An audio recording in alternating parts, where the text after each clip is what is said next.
Oui, c'est l'heure de l'actualité vue par les canards, non parvenus ce jour. Et c'est Kodjovia Métonou, comme d'habitude, qui nous fera le point. Il a parcouru la une de nombre de journaux. Pour nous, Kodjovia Métonou, bonjour. Bonjour Jolie Todji, bonjour également à nos amis téléspectateurs. Et ce matin, oui, la pleine forme, par la grâce de Dieu, elle lancera ainsi. Ah oui, et car il s'est donné aux siens pour que la mission à eux assignée puisse se poursuivre. Et nous, on sera toujours là pour vous servir. Oui, quand je viens à Métonou, triste nouvelle, paraît-il, pour les hommes de médias. Pas paraît-il, il faut être affirmatif. Encore un organe mis en berne. Ouais, je pensais que vous parliez de jeunes qui a fait la une des réseaux sociaux de certaines télévisions internationales. Oui, toute la nation béninoise. Qui a rendu la... Alors, le peuple béninois doublement endeuillé. Endeuillé, justement. Donc, la presse aujourd'hui, c'est justement le journal La Nouvelle Tribune qui est désormais suspendue jusqu'à nouvel ordre, donc par le président de la Haute Autorité de l'Audiovisuel et de la Communication. Pendant ce temps, le COSLEPI se donne les moyens pour sa mission. Il a adopté donc son budget, 1,8 milliard d'euros francs CFA pour toiletter donc la liste électorale permanente informatisée. C'est une bonne nouvelle, attendant que le gouvernement accompagne donc cette volonté, cette détermination du COSLEPI afin que les prochaines élections se déroulent dans de bonnes conditions. Et on démarre avec quel quotidien? Le journal La Dépêche. La Dépêche qui va beaucoup plus au-delà donc de nos différentes actualités pour parler de la fraude fiscale et met donc en grand titre fraude fiscale et les travers d'un hypermarché épinglé par West Africa Leaks. Eh bien, mauvais vent sur Erevan. Conseil d'orientation et de supervision de la liste permanente, de la liste électorale permanente informatisée, le COSLEPI, démarre sur les chapeaux de roue pour non-paiement de leur allocation. Les jeunes volontaires en colère et puis Bénin Média, le journal, La Nouvelle Tribune suspendue par la HAC avec effet immédiat. Et justement, parlant de la Nouvelle Tribune, il y a donc cette photo placardée donc à la une sur le site donc du journal, et vous direz décision numéro 18-24 HAC du 23 mai 2018. Eh bien, cette caricature, je ne relire donc pas le contenu, mais vous avez le président de la HAC suspend la Nouvelle Tribune jusqu'à nouvel ordre. Les motifs, vous les rirez donc à travers donc ce encadré donc à la une de cette photo. L'Afrique en marche cette fois.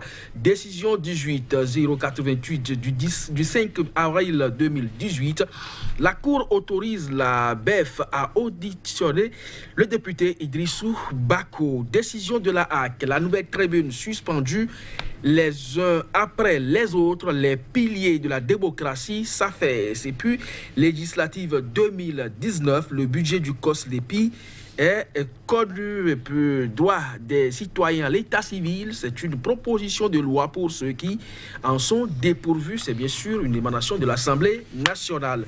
Le nouvel observateur contrôle de l'action gouvernementale.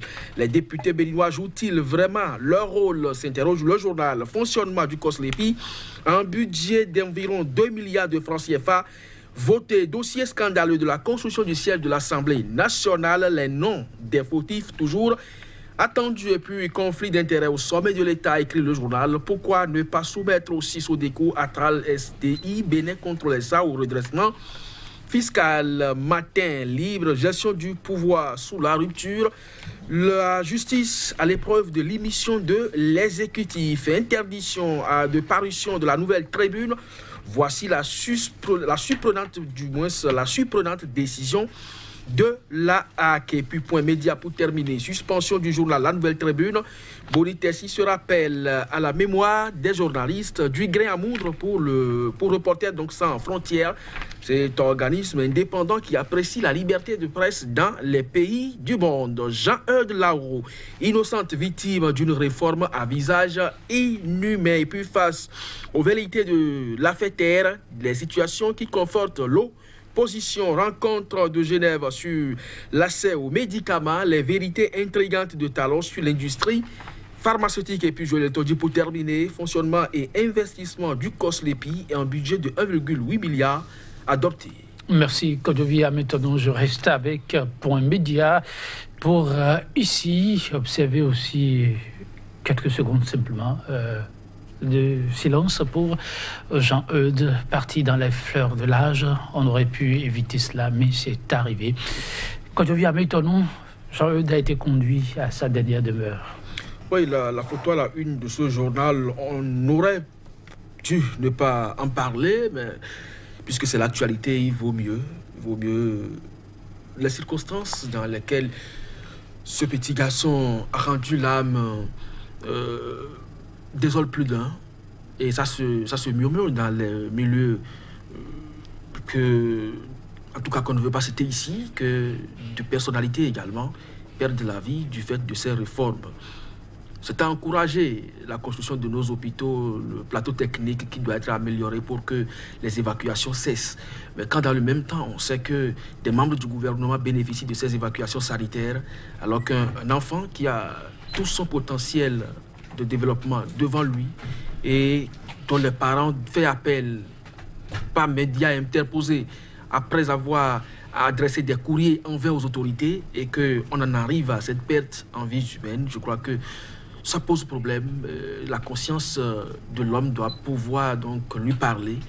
Et là-dessus, on manque vraiment de mots pour apprécier la situation. On manque de mots pour apprécier la situation, mais sachez-le déjà, le gouvernement est à pied d'œuvre pour situer les responsabilités parce que des consignes auraient été données pour que le suivi se fasse.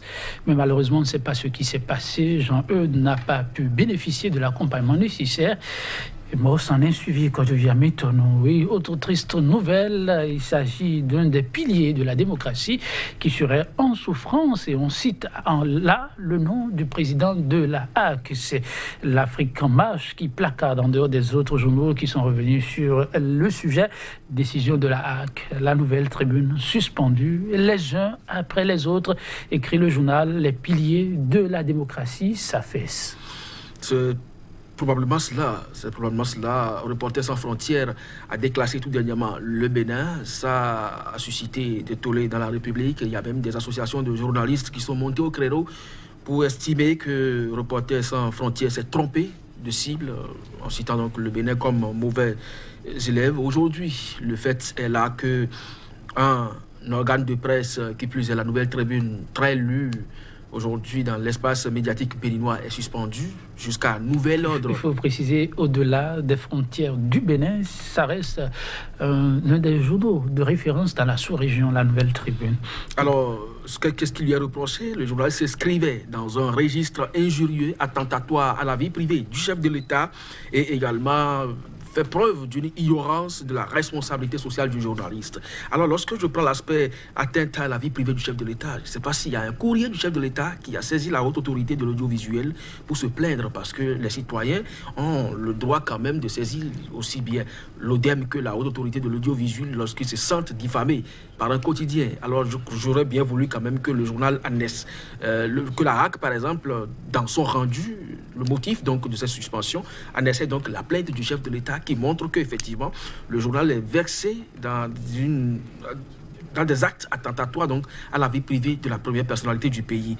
Mais l'autre chose que nous pouvons déplorer, c'est le fait que ce tribunal de régulation se transforme donc en un tribunal de justice où c'est la suspension. C'est la suspension qui est prononcée. Il y a un autre journal, l'Audace Info, qui a été suspendu jusqu'à nouvel ordre. On ne va plus parler des chaînes de télévision qu'on avait qualifiées de pirates, malgré qu'elles disaient des origines qu'on peut vérifier. De toutes les façons, la démocratie béninoise, on ne dirait pas qu'elle est en danger, on ne sera pas aussi alarmiste, mais on sent et on constate tous les jours que Dieu fait que de temps en temps, on essaie d'étioler ses fondamentaux et à cette allure, elle risque quand même de glisser. Risque de glisser. On me dit quelques secondes encore avant de vous laisser partir quand je viens maintenant. Là, je m'en arrête. Je fais mon arrêt plutôt avec la dépêche qui nous apprend que le COSLEPI démarre enfin et sur les chapeaux de roue. Le Conseil d'orientation de supervision de la liste électorale permanente informatisée. Oui, tout à fait. Ils ont adopté leur budget de fonctionnement et je le disais donc en introduction, ce serait donc bien que le gouvernement accompagne de sa volonté cette détermination affichée par les élus, en tout cas tous ceux et celles-là qui se représentent aujourd'hui ce Conseil d'orientation et de supervision. Vous n'êtes pas sans savoir que les prochaines élections, c'est dans quelques jours, pour ne pas dire mois. 2019 n'est plus loin, donc on doit pouvoir procéder donc au renouvellement de la magistrature en cours au niveau de l'Assemblée nationale. Et là-dessus, c'est avec la liste électorale permanente informatisée, conformément donc aux décisions de la Cour constitutionnelle, qui doit donc procéder au toilettage de cette liste. Alors, à partir de cet instant, 1,8 milliard de francs CFA, je ne crois pas que le gouvernement puisse manquer de ces fonds.